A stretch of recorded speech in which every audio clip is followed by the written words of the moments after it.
Hi viewers, మనం వచ్చేసి నీతి పద్యాలు కర్ణాటక గవర్నమెంట్ తెలుగు చూస్తున్నాము. క్రింది ప్రశ్నలకు సమాధానాలు చెప్పి రాయండి. ఎటువంటి ఆచారము నిరర్ధకము? పరిశుద్ధి లేనటువంటి ఆచారము నిరర్ధకము.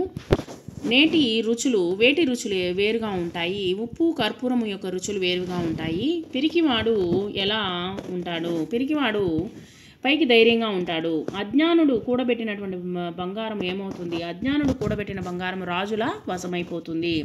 తన కోపము తనను ఏం చేస్తుంది? తన కోపము తనకు శత్రువు వలె బాధిస్తుంది. తండ్రికి సంతోషం ఎప్పుడు కలుగుతుంది? తండ్రికి కుమారుడు పుట్టినప్పుడు సంతోషం కలుగుతుంది. సూచించినట్లు వ్యతిరేక పదాలు రాయండి. పగలు రాత్రి, నరకం స్వర్గం, పుణ్యం పాపం, కోపం సంతోషం, కోపం నవ్వు, శత్రువు మిత్రుడు.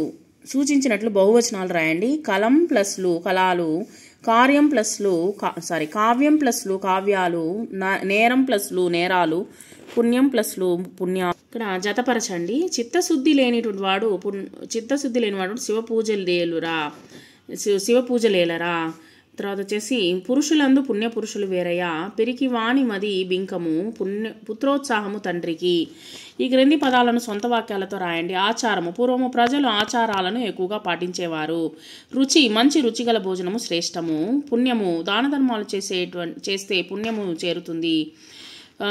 బంగారము. ఇప్పుడు బంగారు ధరలు వచ్చేసి విపరీతంగా పెరిగిపోయాయి. శాంతము. శాంతంగా ఆలోచించి ఏ పనినైనా సాధించాలి.